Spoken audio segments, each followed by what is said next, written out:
Welcome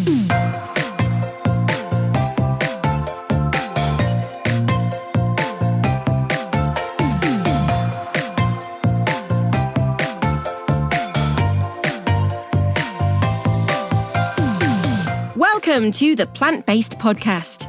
Did you know that plants are truly amazing? Not only can you grow them and eat them, you can also wear them, drink them, nourish your skin with them, and so much more. Let Ellen and Michael inspire you to love plants as much as they do, as they chat with the movers and shakers in this wonderful plant-based world. So, let's dig in. This episode of the Plant-Based Podcast is brought to you by our friends at Cobra. The Cobra range of garden machinery is constantly expanding and offers the UK's largest range of lawnmowers. With a comprehensive lineup of quality and innovative petrol, electric, battery and cordless products to tackle any gardening task, Cobra is the newest evolution in garden machinery. Visit cobragarden.co.uk for your chance to win a variety of great Cobra products.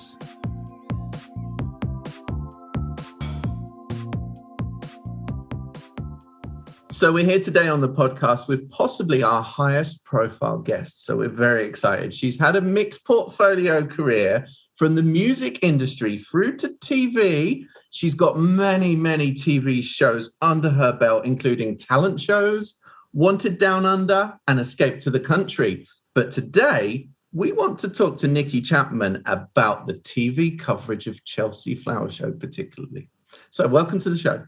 Thank you. Thank you. I always like talking about Chelsea. I think it's the jewel in my presenting crown. I love that. It's just world known, isn't it? You can't beat Chelsea Flower Show. So I can't wait to talk to you more about that. But first, how did tell us about your career? Where did it all start how did you come into broadcasting? And then where did plants come into all of that as well? Well, I didn't know I wanted to be a TV presenter, radio broadcaster. That was far from my mind. People like me just didn't do those type of things. So I left school at 16. I went to college. People like me didn't do A-levels. They didn't go to university. It just wasn't the done thing. I went to a comprehensive. So I didn't have any journalistic training or anything like that. Went to college, did a business studies course, and then at 19 decided I was going to go traveling. And I came back from Australia to emigrate. That's why I came home, to get my shorthand speeds up, because that's what you needed in those days to try and get entry. And while I was waiting to get back to Australia, I got a job in the music industry. And then everything suddenly changed. And I think going to Australia, it gave me a bit more confidence. Well, got this job in the music industry, found something that I really loved and I was actually good at. And so Australia was put on hold, worked in the music industry, worked with a huge amount of artists. And then from that, I was asked if I wanted to put together a band on a show called Pop Stars. Mm-hmm. And because I put bands together before and I'd worked, this massive assortment of talent, it was like what I did for a living. But the show was huge. We found a band called Hearsay. The show went out every single night. It was an overnight sort of success, if you like. Or within 6 weeks, it was an overnight success, if you can say that. And then from that, I was offered Pop Idol. I did Pop Idol. And that's when I was suddenly asked if I wanted to be a presenter. Uh-huh. Wow. That's amazing, cool. Isn't it? You never really know what twists and turns your life will take or what comes up next. Yeah, you know that it's incredible. I did get the call. Come in and see us. Oh, wow. Yeah, and we'd like to have a chat. And I said, well, I'm not a journalist. I haven't got any experience presenting. I'm in my 30s, and I've got a successful career in the music industry, and it sounds really exciting. And I love working behind the scenes in television because I specialised in that on the music side, getting my bands onto television and doing films with them, etc. And then they said, well, we like that. It was the BBC. And they said, we like that. We like the fact that you've got a successful PR company, that you're a successful woman, which is very sweet of them to say, but you've got a career and this could be another string to your bow, and that you're not a journalist. That's what appeals at the time. And it was just right place, right time, which I know people are going to hate to hear that, especially if they really, really want to be a presenter. But it really was. Someone came knocking on my door and it was just another opportunity. That's really cool. Pop Stars, was that the one with Nasty Nigel? Yes, Nasty Nigel. Yeah, Simon Cowell turned it down. He didn't think it was going to be a hit. And there's a lovely guy called Paul Adam, and Nigel and I, the three of us did it. And we put together the band. Everyone says, I remember voting for Hearsay, but they didn't. It was one of those shows that it was signed and sealed. Our job was to put together a band, but show the whole process, warts and all. And it was a format that had been very successful in Australia and New Zealand. And Nigel had seen it. He worked at LWT at the time and he'd brought it back. Oh, that's super cool. I have to see if it's on YouTube. I need to watch it again. Oh, Nasty Nigel. Yeah. And it was just one of those great fun things to do. And none of us realised just how huge it was going to be. And from that springboard, obviously Pop Idol. And I was working with Simon Fuller at the time. And I'd worked with Simon Cowell in the past on some of his artists. So I was asked to be one of the judges. And then it just opened more doors. But I still worked in the music industry while I was presenting. I was doing the holiday programme and BBC Breakfast News, then going back to work in the afternoon in my old job, if you like. It took quite a few years before I made the decision to jump and to be a presenter and broadcaster full time.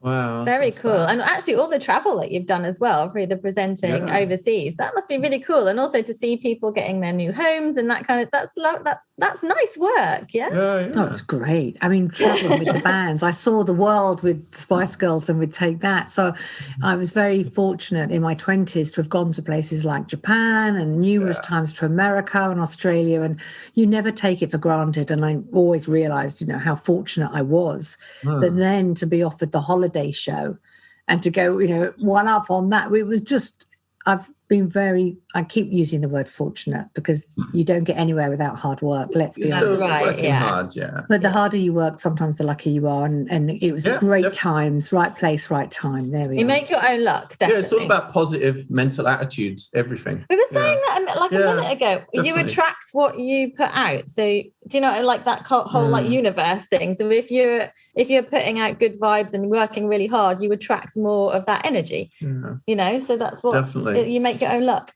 Well, I'm here. I'm really torn between wanting to ask you all about pop stars, but I know we're here today to talk about the Chelsea Flower Show coverage. But can I ask one question? Sure. Which Spice Girl do you think would be the most interested in gardening? Probably now, I would say Geri Halliwell. Because she's got an estate in the country, and I remember going to her house in North London. She had a beautiful garden and she loves her animals. But I think all of them, Emma, I think nearly all of them do. I mean, the thing is, if you're fortunate, should we have a little buzz every time I say the word fortunate? Okay. If you're lucky enough to be successful, and with success brings money, most people invest in property. And if you invest in really beautiful homes, what comes with a beautiful home? A large-ish garden. Even if you've got a beautiful flat, you're probably going to have a balcony and you can have, shrubs and stuff out there and plants. So you find that most people that have accumulated a fair degree of wealth want stunning things around them, and gardens always go hand in hand. So I find that, most people do have lovely gardens. Now, they might not garden themselves, or they might get garden designers in, but they want that outside space. So I would say Geri, but all of them, Emma, I don't know. Yeah, I would say all of them probably love their gardens. No, that's really cool. Put her on the list for the podcast. Oh yeah, I totally grew up with the Spice Girls. Like for me, they influenced me when I was younger. So the thought of them now loving their gardens is just. I'm going to have to play their album again when we've done this. 25 years since Wannabe. Oh, 25 years, I know. That's crazy. Incredible, isn't it? So, you can talk to people and they look at you and they're like, who? What? I have no idea who the Spice Girls were. Yeah. But there's a massive generation that really do remember them, and also what the girls stood for. What we're talking about today, they were saying back in 1996 and 97. Exactly. Girl power all the way. So we would love to continue talking about pop stars for sure, but we'll move on to Chelsea Flower Show a little, and we're just like, how did you and when did you start to present on Chelsea Flower Show? Like, how long have you been doing it for, and do you enjoy it? I think I love it. I absolutely love it. The day they say no, they'll have to drag me out of there kicking and screaming. I think I joined in 2006. Right. I had 1 year that I didn't do it, 2 years that I haven't done it. I think I didn't do 2007, then I didn't do 2019 because of ill health. But I've been doing it since 2006. The reason I got the job was I was presenting for BBC Breakfast News, and I went down to Chelsea the Friday, I think, before it opened, and I did a behind the scenes, here we are, exclusive access, all the things that you say. And I interviewed Dermot Gavin, and he kicked off. I was interviewing him, and he kicked off about somebody criticising his garden that he'd built for the National Lottery, I think it was. Oh, wow. And it was fascinating. And I'm standing there listening to him, absolutely fascinated in the gallery, saying, you should wind him up now, you should wind him up. And I'm like, well, no, he's saying some really justified things.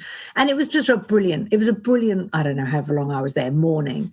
And the RHS saw it, and parts of the BBC that make the Chelsea Flower Show, and said, you know what, actually, we don't need experts, because how many experts can you have in a room? Sorry, Michael, but, how many experts can you have? Sorry, Ellen. But, we don't need that. We also need other people that are passionate about gardening. But you're not going to ask the question going, well, how do I grow these roses then? And why won't mine grow? I will. And so they said, as a gardener. Do you want to be part of the team? And I've never pretended to be anything more than a passionate gardener. I do have a limited amount of horticultural knowledge, and I've gained that from all the lovely experts that I work with. But I don't pretend to be anything that I'm not. And I'm there loving every minute, appreciating, where I am and what's around me, but also representing the person at home that says, what is it? Why is it? Can I grow it? And everything else that goes with that. So it's an honour to do it, in actual fact. And that's true, actually. Like, if I know the word expert is obviously thrown out there a lot. If anyone says to me, "Are you an expert in gardening?" I go, "No," because as soon as you say you're an expert, you don't know the answer to something, But when you have worked in horticulture a really long time, you do forget some of the basic things that actually people really do need to know. So I can completely understand where that would come from. Angle, I think that's good. That's very good. It was at the beginning I worked with Charlie Dimmock and Andy Sturgeon.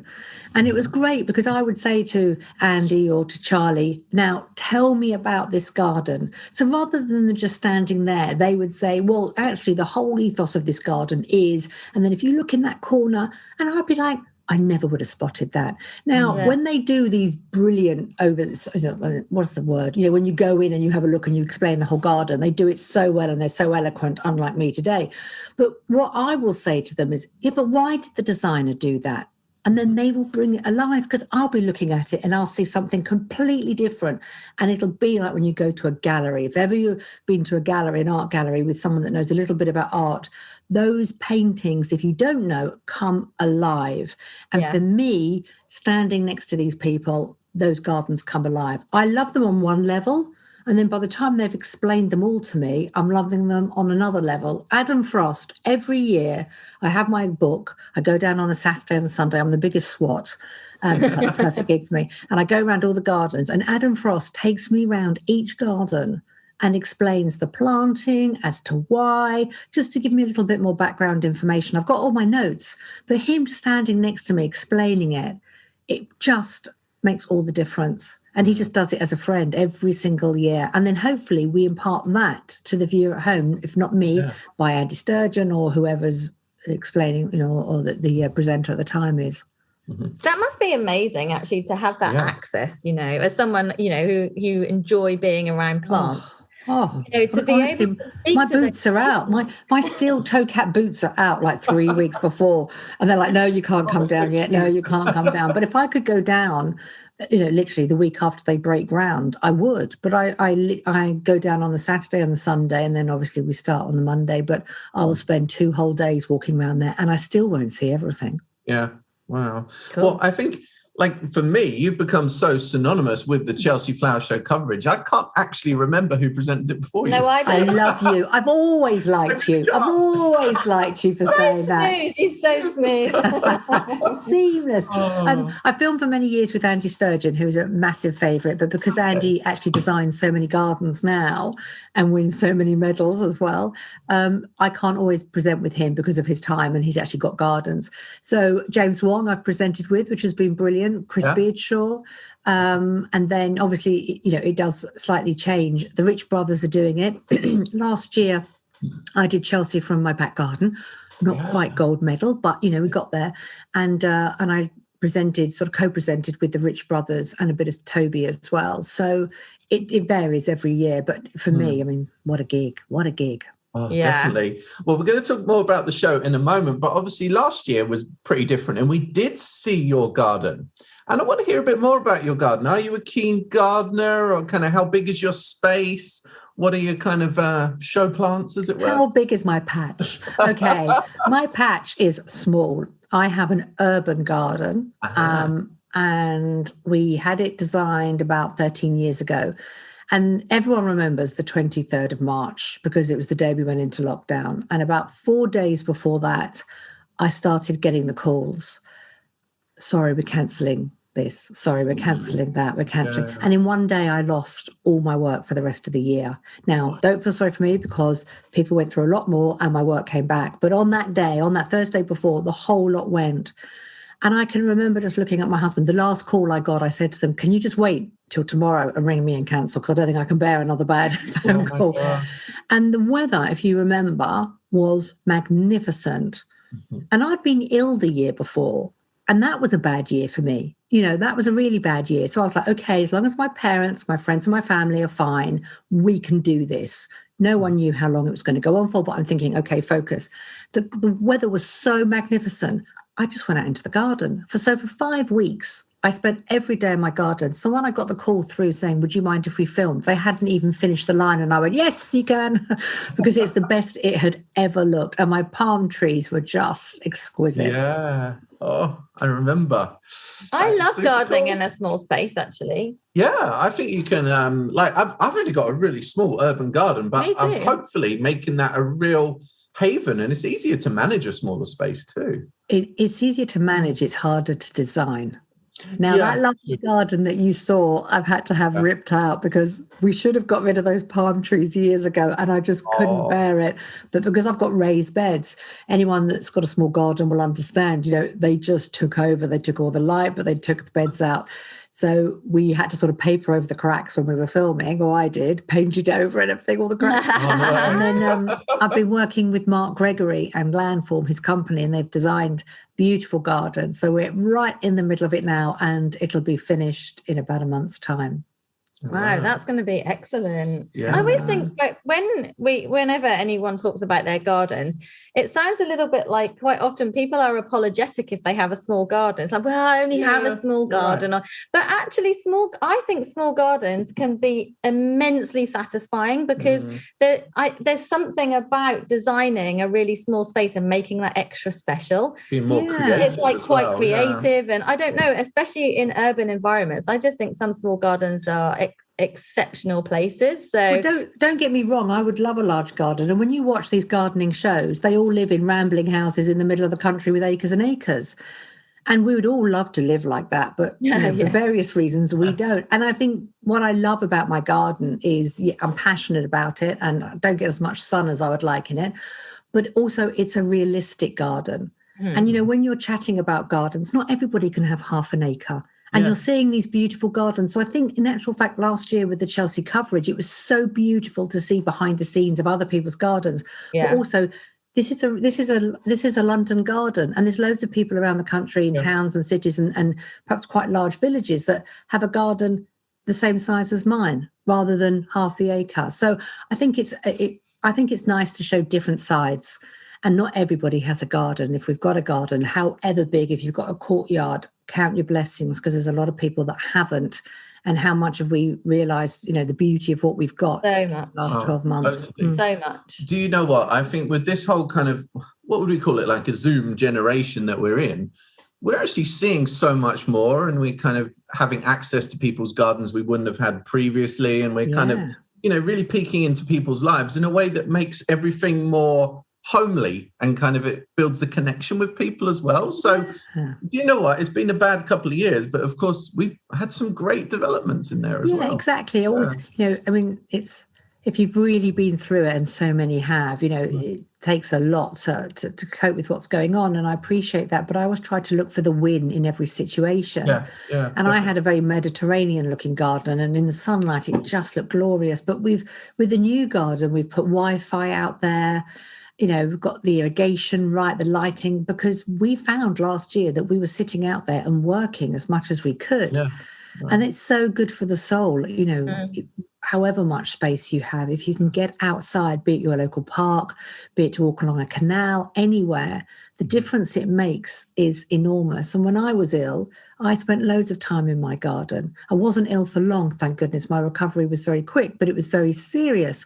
And my garden was my sanctuary. I couldn't have lots of noise. I didn't really want to watch television, couldn't really write or anything. I just needed to mend. And how lovely to sit in a garden with birds around you, flowers, the scents, the greenery. Okay, I've got a few planes going overhead, but that's never going to change. I just have to block those out. But it really was a sanctuary, and it was last year as well, and it will be this year too. It's good for the soul, and it's great that people have found that nature connection throughout the last year, no matter how big or small your garden is. So that's really good to hear. And I'm really pleased that you are also feeling better as well. Thank you. All good. Thank you very much. That's been great for our listeners to learn a little bit more about you and your passion for plants and Chelsea Flower Show. And in part 2, we will be back and we will delve a little deeper into the show, and we'll see if we can draw some gossip out of you as well, Nicki.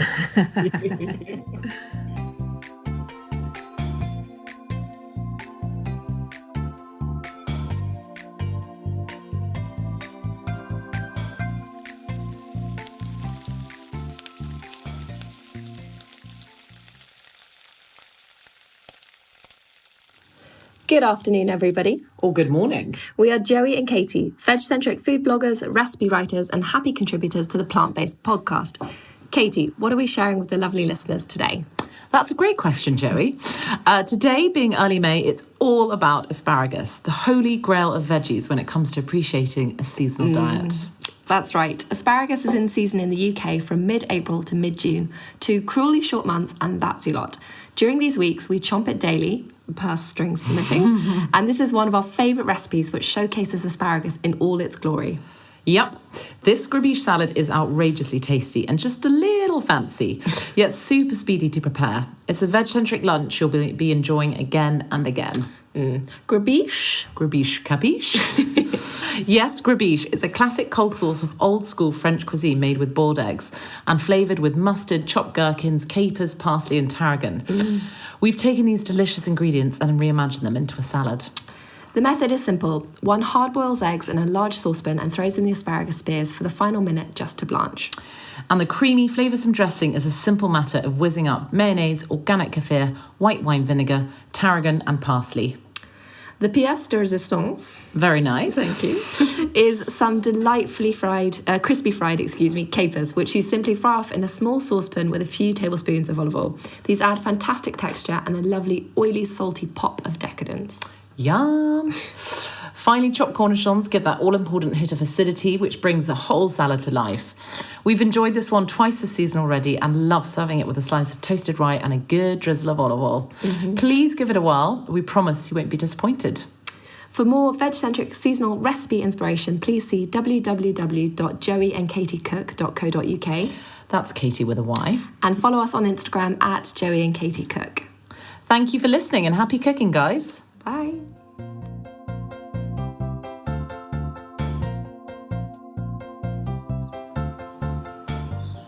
So we'd like to tell you all about British Flowers Week. It takes place next month from the 14th to the 20th of June. Oh yes, led by the iconic New Covent Garden Flower Market, British Flowers Week is a nationwide celebration of all things British flowers, foliage and plants.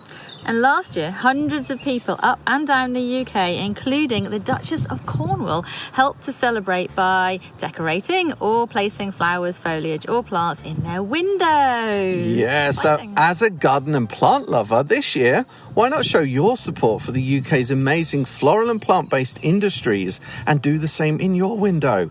It's great fun, and whether you decorate your window with a single stem, a bouquet made of homegrown or shop-bought flowers, foliage and plants, you'll be showing your support for the British floral plant industry this June.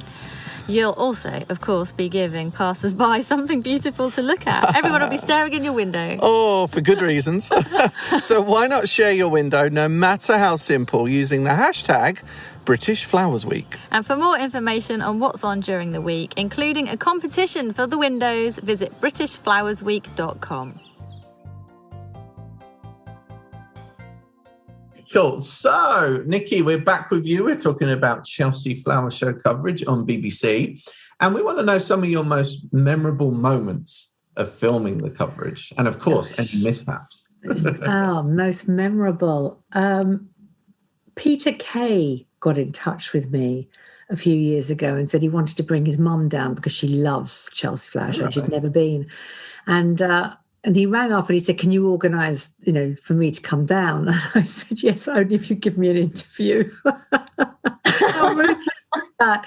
He's a good friend. And he said, yes, of course. And we actually got one of the buggies that go around because obviously car share was going out and it was so popular. And we decked it with flowers. And he arrived and I said to him, I'm blushing at the thought. I said to him, are you sure you don't mind doing this? He's like, no. And that was probably one of the highlights because he went around the grounds with his mum. He had the best day as ever, gave me a hilarious interview. But just to see people's faces as he was walking past doing the double take, they just weren't expecting it. And he wasn't there on press day either. So it was a real treat for people walking around to see him. And he loved it. So I think that's probably one of my highlights. Not a highlight you were expecting. You're probably expecting a garden as a highlight, but... No, not at all. Not at all. We're all about the celebs. All about the celebs. And then, you can only get slightly sort of higher up if you like, but His Royal Highness Prince Charles came to see the show as he often does on the Monday, and it's pure nepotism. I'm going to say it now. I'm going to put it out there. A friend of mine worked with Prince Charles, His Royal Highness, and I met him at a garden party, and we were talking about the garden, and he was doing at the time with one of his sons. And he said to my friend, when I get to Chelsea, I'm not going to try and do the accent, perhaps we could do an interview with Nicki. And he gave me an interview at the Chelsea Flower Show, which was incredible. So I had to go to the bosses and say, His Royal Highness has asked whether I'd like to chat to him on Monday, and I'm just clearing this with you.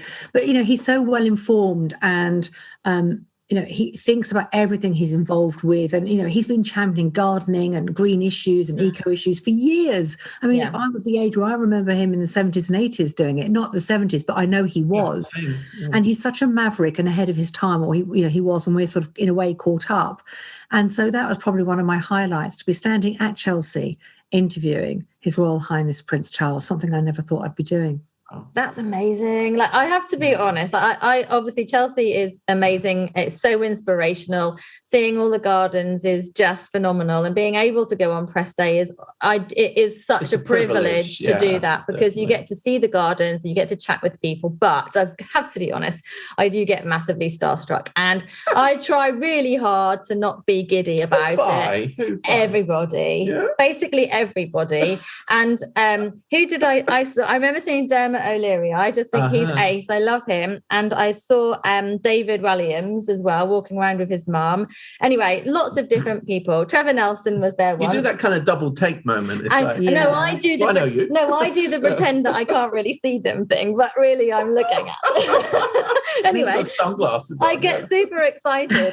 And, I watched Trevor Nelson. He was obviously his PR had taken him over to view a garden, and they so the designer was there, who now which is really bad. I can't remember. Oh my gosh, I can't remember his name, which is terrible. Anyway, he's standing there chatting, and they poured champagne for each of them. And this designer was basically giving Trevor Nelson like a whole talk about the garden and what it was. And I was thinking, wow, that's amazing. And Trevor Nelson was just like looking around. Really? And I was just like, oh my God. Because that's the beauty of the Monday. I mean, everybody has heard of the Chelsea Flower Show, but not everybody might realise that on Monday is press day. And what press day means is that the good, the bad and the ugly are invited. The world's press are there. They have celebrities. They have other garden designers.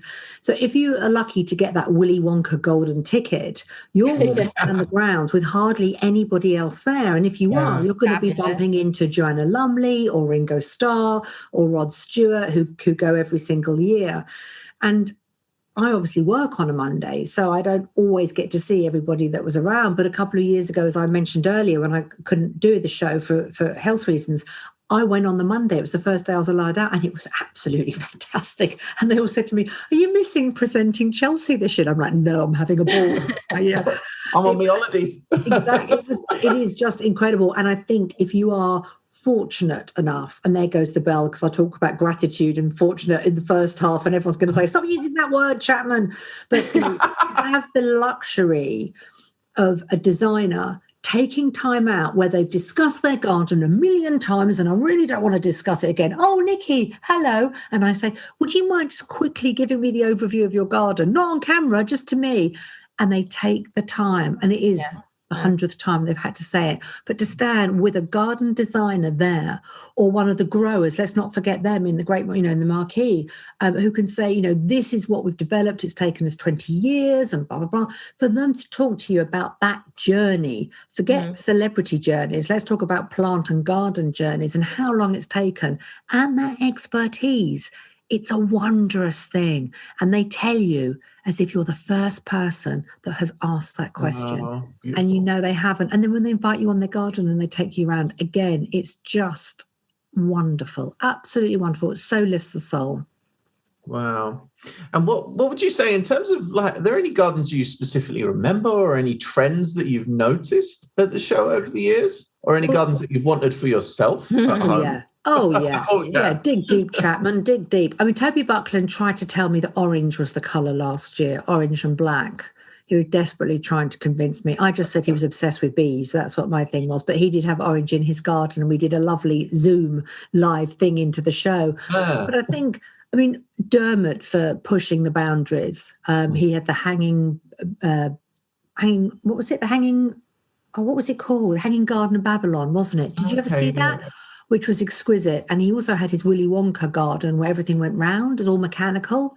And again, he brings fun and energy into the Chelsea Flower Show. And you're not going to look at that and go, "I want that in my garden." But there'll be elements of it. And he always... It's going to engage you, isn't it? It is. And that's what it's about. And, often with his gardens, it has people have quite strong views on his gardens, but that's what gardening's about. Chelsea Flower Show is the catwalk of the horticultural world. And we need that. We need those discussions, because we'll take elements of it, and it might be sort of, diluted further down the line. But if you think of some of the outfits on a catwalk and how extreme they are, 2 years down the line, we're wearing versions of that. And that's what Chelsea is all about. So I would say Dermot is up there. Andy Sturgeon designs the most beautiful gardens and wins gold, as we know, all the time. Cleve, I absolutely love his gardens as well. There's so many, and they'll all have a go at me for not mentioning them. But the one I'm going to highlight, or the gardens I'm going to highlight, when I first started out, I gave medals to Adam Frost, who's never forgotten, which is lovely. And I also handed out a gold medal on behalf of the RHS, obviously, and I want to underline that because I don't make the decisions. But to Mark Gregory, he'd just started out. It was a small courtyard garden that he designed, and I gave him a gold medal. And since then, Mark has just created the most extraordinary gardens, especially for Yorkshire, Welcome to Yorkshire, his gardens. So I think if there's going to be gardens that really stand out, they'll be his, because they are all taken to Yorkshire as well. So hundreds of thousands of people over the next 20, 30 years can appreciate them. But what he does is exquisite, and it's his attention to detail as well. So I think actually his standout moments, Dermot and Mark Gregory. It's that attention to detail that I lack. When you look at the gardens, it is literally every centimetre in every space, in the hard landscaping, in the planting, right to the edges. It's every single little detail, and that blows my mind at Chelsea. It how the creative process in the designer's mind. It must be so stressful. It must be 6 weeks. And they're there till midnight, if not beyond. I think probably it was Dermot went through the night. And Mark Gregory, runs a really tight ship. Not only is a brilliant designer, but also the company and the team of people that he uses are fantastic at building gardens. So Mark will often build 3 or 4 gardens as well as do his own, and that hard landscaping. And when he explains to me about, that's got to be 1/4 of an inch and that, and you mustn't have that there. And I'm looking at concrete in a completely different way. But if you are creating this beautiful garden path, you want it to be there in 20 years' time. you know. And so the attention to detail, not just with the plants and the thought process, but the whole thing is exceptional. Let me get rid of this. I've got a call come through. Sorry. Oh, that's okay. Have to edit Might be that. Geri. Geri, talk about our garden. Let's get rid of that one. Chat about how do I divide this plant? Yeah, but I mean, they are all of them. I mean, and you go into the Grand Pavilion, Great Marquee. Gosh, I should know the name, shouldn't I? But, you know, you go in there and when you talk to them, and the floral designers as well. I've worked a lot with NAFAS over the years. Again, we can't forget them because, you know, you walk down Main Avenue and you see these garden designers and it is jaw-dropping and we know it's an awful lot of money. And then you get to the smaller gardens that are very creative, and I love those because I can relate to those. I'm thinking, I'll pick that one up and I'll bring it home. The gardens that really push the boundaries where they have to explain to me the whole thought process behind it because I thought it was concrete, but, you know, they explain it through. But then you go inside and you see all those growers and those plants, men and women. And then you just see a whole other level of beauty, which we really, really mustn't forget. And then you've got the floral designers in the other marquee, again, creating beautiful, beautiful things. And a lot of youngsters get involved with that as well. So it's multi-generational, which is so important. So you can look at the £500,000 garden, but you can also look at auricula that's only just been produced for this year's show.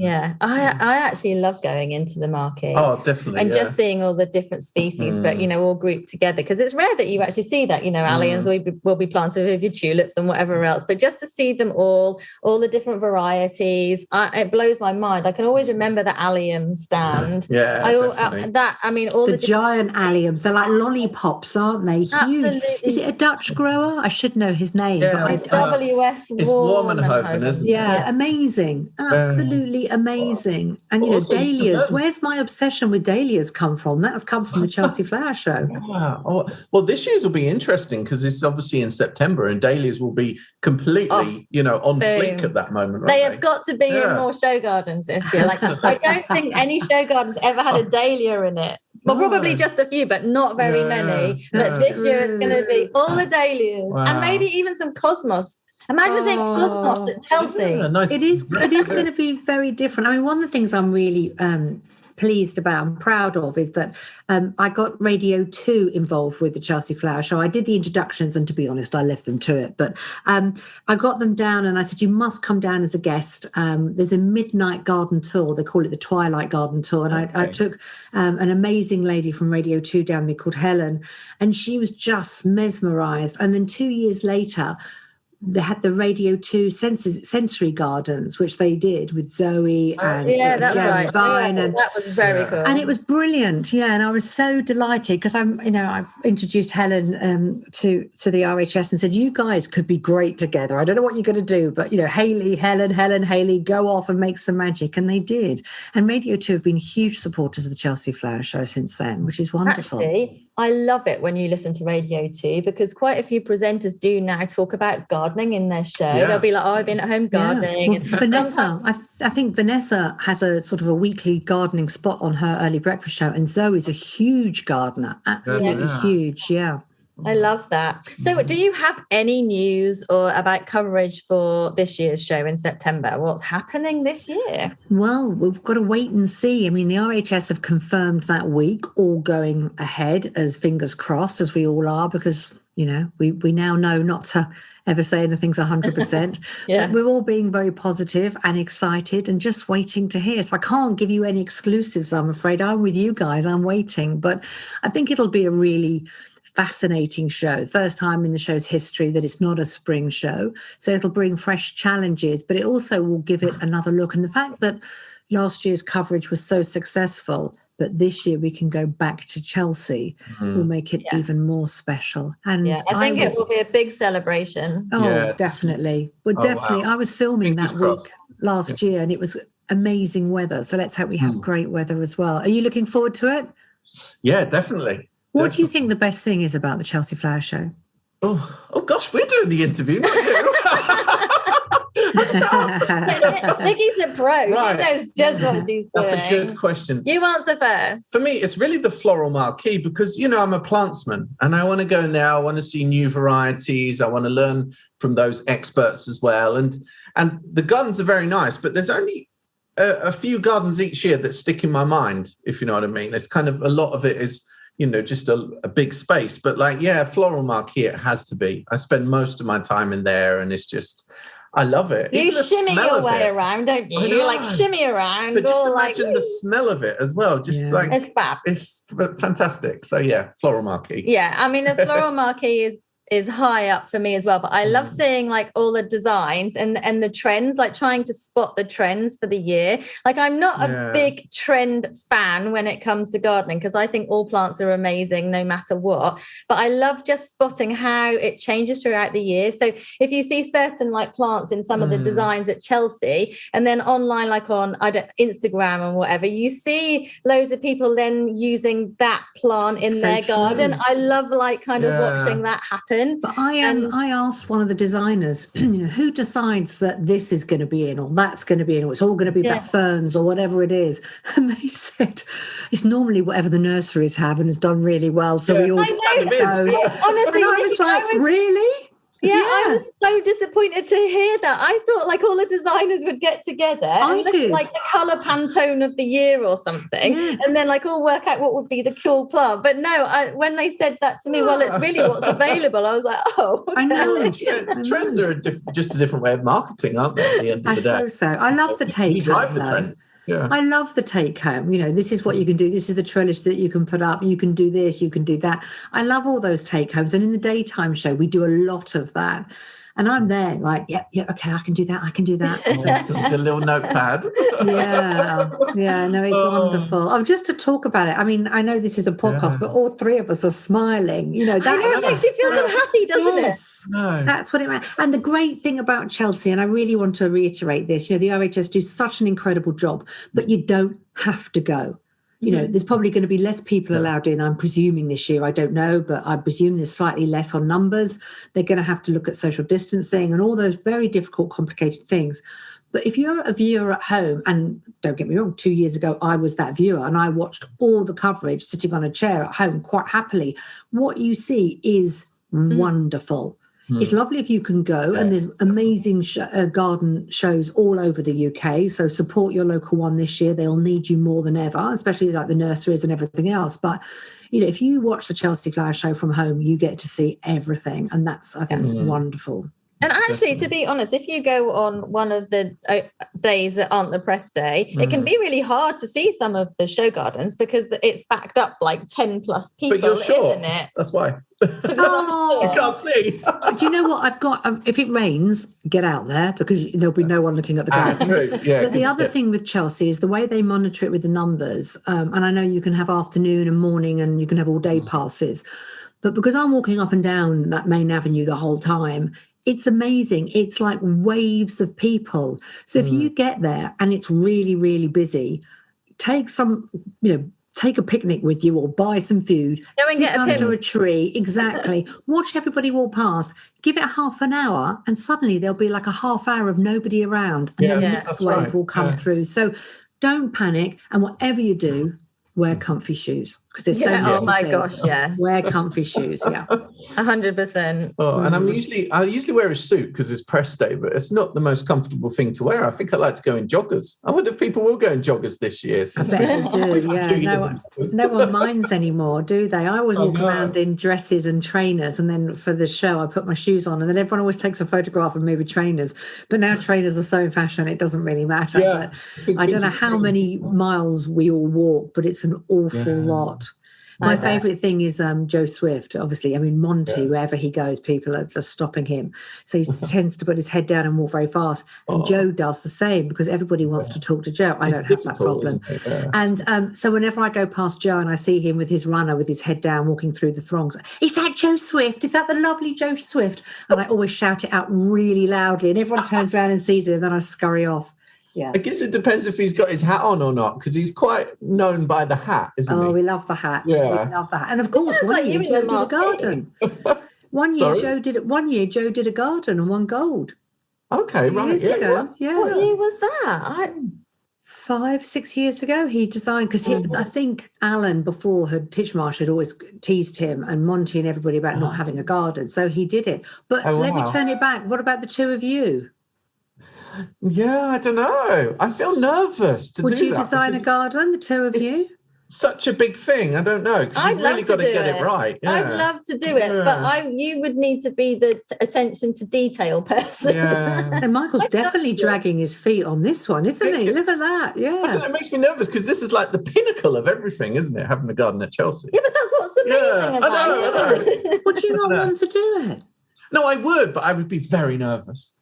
Everybody's nervous. Everybody's nervous. But, I could make it pretty unusual. And what I like to see more focus on at Chelsea is kind of, we've got the new plant awards, best new plant, but generally they don't talk much about the new plants on the coverage. So it would be nice to see more of that. And if you had, say a garden that was full of British grown plants, like British bred plants, would be quite interesting. Well, there you go. There's your brief already written up. See?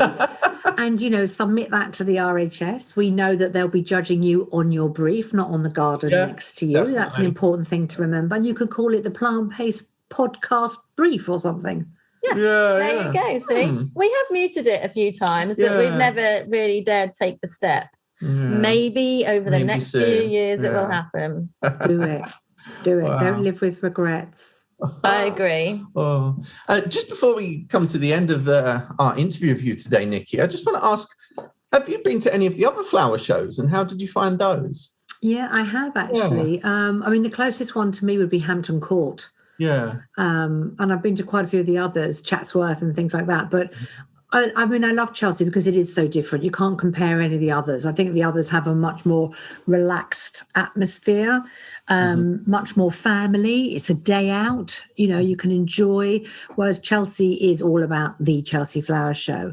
But I just think anyway, I'm lucky because RHS Wisley isn't that far from me. I can't go at the moment, but in the next few weeks, with everything changing, hopefully one can. It is open for people that live locally. And I just think, be it Kew Gardens, which I can go to because that's close to where I am within the 5-mile radius, but I realise things change week by week. I just think wherever you are, if you've got gardens close to you, go and support them. And hopefully the National Garden Scheme will be allowed this summer, which I adore.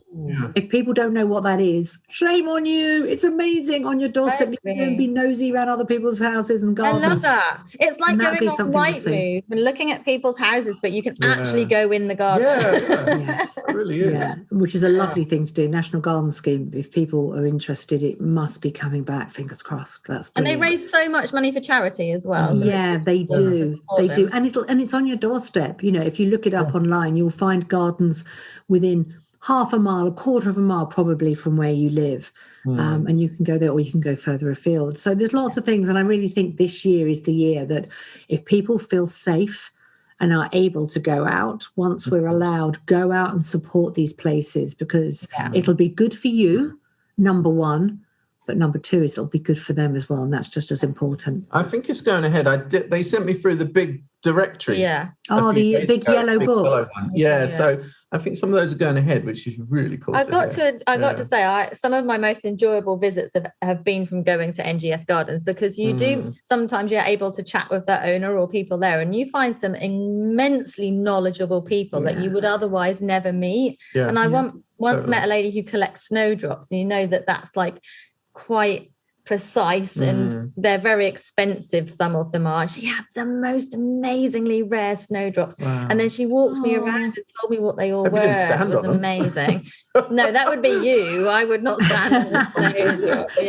But how lovely. I love looking at people's gardens. When viewers send it into the shows and you can look round and what they've created. And I love the before and afterwards. And you don't need a lot of money. You just need a lot of imagination and a lot of exactly an elbow grease. That's always really important. So have you ever bought anything in the sell-off? The sell-off is usually at 5 p.m. on Sunday, isn't it? Yeah. Oh, yeah. It's on a Saturday, although I think this year it is going to be a Sunday. Isn't Chelsea open for 7 days this week? Have I got that right? I think until Sunday, we think so. If you're listening to this and it's not, don't shout at me. But, I love the sell-off. And I used to do the sell-off. We used to be there and we used to ring the bell and I'd be out there and I'd be interviewing people as they're walking down with this huge, great tree or, it might be 100 tulip bulbs or something. But I've bought agave hobbies, I've bought loads. Adam Frost used to give me loads of stuff. And so I've had a few plants from gold medal winning gardens, can I just say? And then I make a contribution to the charity. Yeah. But the sell-off is brilliant just to watch people and cut flowers that have been there all week and they're still going strong. You can just take armloads home for pounds, absolutely pounds. Well, we're not at all jealous. We're not at all jealous. And that day, like afterwards on the tube, there's just delphiniums, there's everything. It's crazy. I love it. You can see all the when I get a car home on the last day, because obviously we've got loads of stuff to cart home, all your outfits and everything. I don't want people to say, why isn't she on the tube? But you can see the driver just look at you and then look at all your bags of cuttings and things. Are they coming in with me? I'm like, yeah, please. Oh gosh, that's really cool. Yeah, the sell-off is amazing, but it's also quite sad because it means everything's finished. But the great thing is, and the RHS are very much, forward thinking in this respect. It's like everything is reused, relabeled, they're sold off. Nothing, hardly anything now is wasted. There's a big drive for all these incredible gardens, all these plants, not just to be thrown on the tip, that they actually go to homes, or segments of them do. And I think the Great Sell-Off is a great way of people loving Chelsea and it carrying on around the UK. Yeah, it's just the biggest show. It's seen all around the world. We've spoken to people from numerous different countries on the podcast. They all know about Chelsea Flower Show. It's the one to go to. And you are the presenter of the show that we all know. Absolutely. One of the team. And it is a great team, and the coverage is exceptional. So thank you so much for doing that. It's been such a pleasure to speak. Yeah, you're very welcome. Really good. Thank you for coming on the podcast, and thank you for all you do. And we look forward to seeing you at Chelsea this year. Wonderful. Thank you. Thank you. Thank you, Nicki.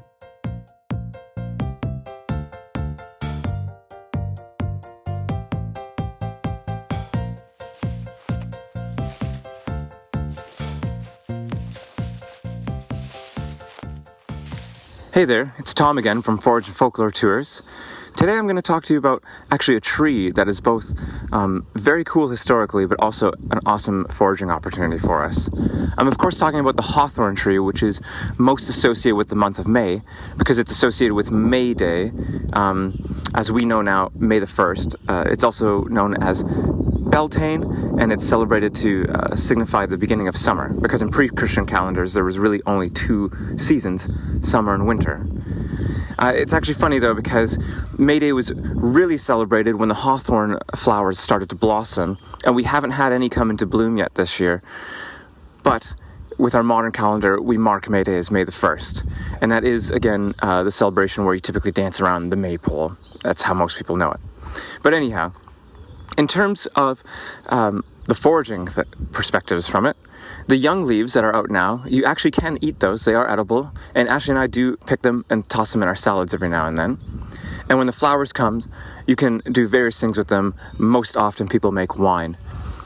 But when the berries come in the late summer, early autumn, that's a really fantastic time to pick them. And you can also turn those into wines, or more modern foraging practices. You actually make hawberry sauce or hawberry ketchup. I can attest that these things are very tasty. And actually, if you go to our website, you can find a shop that sells them on our shops page. Highly recommend doing that. But anyhow, as I said, hawthorn really associated with May Day and the start of May and new life to come for in the warmer seasons. Ashley and I have actually postponed our May Day celebrations because we're going to wait for the flowers to actually blossom instead of celebrating it on a calendar date that's preset. We actually wrote a whole article about this. If, again, you're on our website and check out our blog page, we talk about celebrating the seasonal tides according to nature rather than predetermined dates set in our modern calendar. Highly recommend checking that out. So that's forageandfolklore.com, and you can check out the blog page there. Cobra is the very proud partner of Series 4 of the Plant-Based Podcast, joining in the celebration of plants, gardens and outdoor living. With over 60 models of lawnmowers available in the Cobra range, there's something for every garden. As a special offer for our listeners, Cobra is offering the chance to win exclusive prizes. Head over to cobragarden.co.uk to find out more.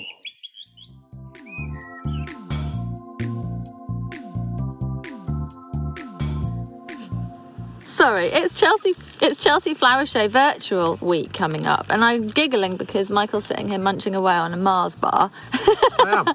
But we were in Bressingham Gardens today, and I'm actually laid down eating my Mars bar, which my mum told me never to do. Yeah, Did your mum tell you not to eat lying down? Yeah, always. Yeah. But can I just say, whilst I am also sitting down on this very fine picnic blanket you've brought, again, we are recording while you're lying down. It's like literally every time. You know, you also shouldn't eat in the bath. Why not? Don't know, actually. Can you drink wine in the bath, though? For sure. I bet you wouldn't walk around Chelsea Flower Show eating a Mars bar, would you? Yeah, given the chance. They don't sell them there, that's the thing. So anyway, it is virtual Chelsea. What do you think about that? They done virtual Chelsea last year, didn't they? There was no Chelsea Flower Show last year, so that was a great way of just keeping connected. But this way, there is a real Chelsea Flower Show in September, which is awesome. I'm surprised they went ahead with the virtual one as well, but I guess at that time of year, people are expecting something Chelsea-wise, aren't they? So I think it's a good idea. And I think it also made it more accessible to people all around the world as well, which is like a big change, isn't it? Because before you'd have to travel to Chelsea to enjoy it, or you might not be able to see it on TV because it's only on BBC, for example. But yeah, I think it really opened it up. As I say, I'm surprised that they're doing this in May, but it's good because it is that Chelsea moment, isn't it? May is Chelsea. It would be in our minds, even if it hadn't gone ahead in real life. May is Chelsea. Like, you always know it's like the kickoff of the flower shows. You know, it's like the big one. So it's good that it's almost like part of your gardening calendar, isn't it? Yeah. Yeah. And I was thinking, like, for Chelsea in September, just how different that is going to be. I know. You know, compared to, like, the plants that are available in May, like everything. Yeah, I mean, it's going to be daily-tastic. Because a lot of stuff is obviously forced for Chelsea. So, like, in effect, you can create any season at any time. But with this, you can naturally grow a lot of stuff easier. So you're bound to then see more of that. Yeah. Which is great. Yeah. I think there's going to be loads of dahlias, chrysanthemums, like the big blousy kind of plants. I'm just really interested really to positive. see Yeah. what, like, the garden designs will be like, what plants will be used and stuff at that time of year. Did you ever go to one of those Weasley shows in September? No, but this year I'm speaking at Wisley in September. Oh, cool. Yeah, talking about plants I think and they asked me to do nature one. for well-being. Yeah, they asked me to do the same. Yeah. Okay, to talk about well-being? They pitched us up against each other. Yeah. They came in cheaper. No, I'm not sure what I'm going to be talking about now. I don't know, but we're just booking it at the moment. That's But good. also one in August. I don't know. August I'm actually not going to be here in August. Yeah. I don't think so. If we can holiday, that Oh, is. that's cool. Well, good luck, Ellen. Thanks. Yeah. Good luck. But, yeah. What's this on your phone? Sorry, you just had a photograph on your screen. What was it? Who's that? It's my gran and granddad. That's the most cutest screensaver ever. The Queen and... I thought you believed it was my gran and granddad for a Actually, the minute. Queen and Prince Philip. Isn't that cute? It's like the most emotional I've ever been. It's really cute, isn't it? Oh, the Queen supports Chelsea every year. Well, I mean, the RHS in general, I but wonder if she'll be logging on. she might. Having a virtual tour. I hope she shows up in September. Look what you've done to your picnic mat. Oh my God. Where did all that mud come from? From your shoes that are in the bed. Flipping heck. Michael is a very messy person, it Honestly, I hate it. I would love to be more tidy. It's just hard. Everything I have then turns like mucky or dirty. It's like impossible. Like, how can you live a pristine life? Any tips? Well, you No, don't can't. live a And I pristine think life if you anyway. do live a pristine Definitely life, go as messy as me. you must spend a real amount of time tidying and cleaning. And I always don't really remember your have that fridge. time. My fridge is just a Your big fridge mess. was always a mess. Do you know what? It's not now. Is it not? No, because it's just me, and so I don't have loads of food in it. Do you know what I mean? So you it's know kind of that like is? just, Yeah. it's quite neat and tidy. I said yesterday, I said to my partner, I said, well, if one of us was really tidy and anal, it really wouldn't work because Yeah. we're both a bit kind of, I don't know, just relaxed, a bit frantic, but there's It's a bit always more fun. things everywhere and stuff going on. Don't get me wrong, it's not like, there's rats in the room, but, it's just not, there's like more... Your house is really clean and tidy. Yeah, I guess so, yeah, but it's not... It's just You plants always look everywhere. around, you feel like you should be more organised or something. I think that's just society's pressure making you feel like you should. You should live how you feel comfortable and enjoy it, and have plants everywhere. Definitely. That makes it the best. I hate seeing tidy houses on Instagram. Like tidy gardens. Shall we start that conversation? Yeah, oh my God, I saw some stuff recently, like people get right hung up on it, don't they? But I don't don't know, of course, like, well, if you think about Instagram, it's like, of course, it's showing some perfect life, as it were, because it's a showcase. And surely people that use it know that that's a showcase. It's like if you went to, I don't know, like a museum or an art gallery, you wouldn't have the shit stuff out. Do you know what? It's the same. You wouldn't have Van Goghs, like ones that you didn't want anyone to see. And that doesn't mean someone goes to the art gallery and is like, kind of like, oh no, I wish I could paint that. I don't know. Is that a good, what's the word? Comparison? I think in general we have to be a bit more realistic about what we see on social media, especially Instagram, because Instagram, like you said, especially is a showcase. Like, it's great when people show the reality of gardening 100%, you know, it's fun and it's realistic, but all those gardens that are pristine and amazing and everyone's vegetables are growing perfectly, well, I think that's amazing for them, and we should feel inspired by it, but we don't have to try and be that person or be how they are, you know, just be yourself and enjoy it. And I think, do you know what? I think some of the fun has been zapped out of social media recently. That's just bizarre, isn't it? Yeah.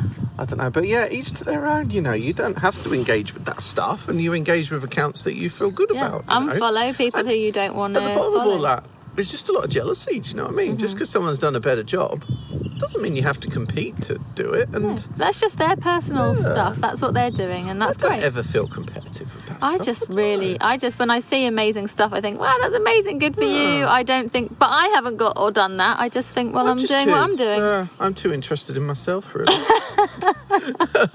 Well, it's good that you. But I am, admit you know. it. It's like I'm not really hung up on what other people are doing. Do you know what I mean? I don't know. It's like, you know, these people where they always like have to know everything about everyone else. It's like, I don't really mind. I don't care what I know. Do you know what I mean? Are you not interested in anyone ever apart from yourself? Like, well, genuinely? There's a difference between stuff that you kind of want to know and stuff that you need to know. And I think there's a really...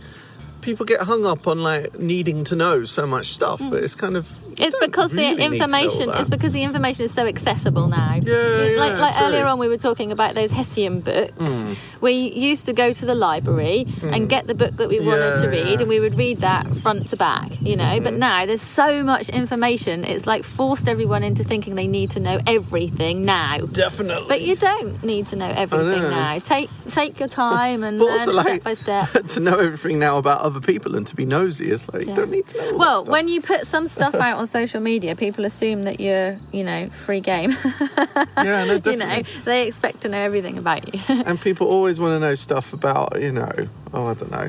No, well, this has turned into a rant fest. No, I know, but especially like with this, like I feel so nice and relaxed now that like we finally don't have to be taking pictures and saying this was taken before social distancing. Yeah. I even forgot what the word was.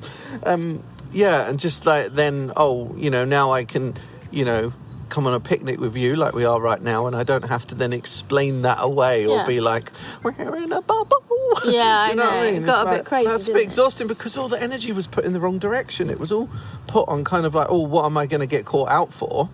You know, rather than kind of putting the real energy into doing what people should have been safeguarding. I always felt like we should have just been assuming that everyone was doing the right thing, not assuming that they were doing the wrong thing and therefore having to explain your every move.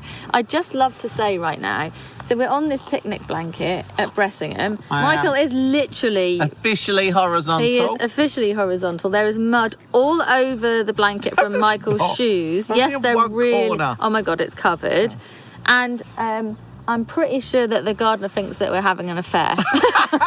Because we got our backs to the lawn and we're in the most quiet corner.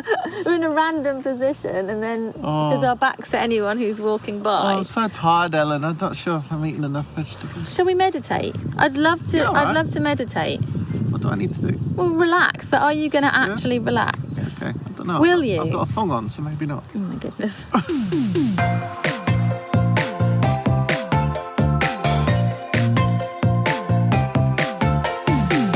The music for the Plant-Based podcast is part of the song Grow by Mikey James, and our editor is Gareth Patch of Semi Echo.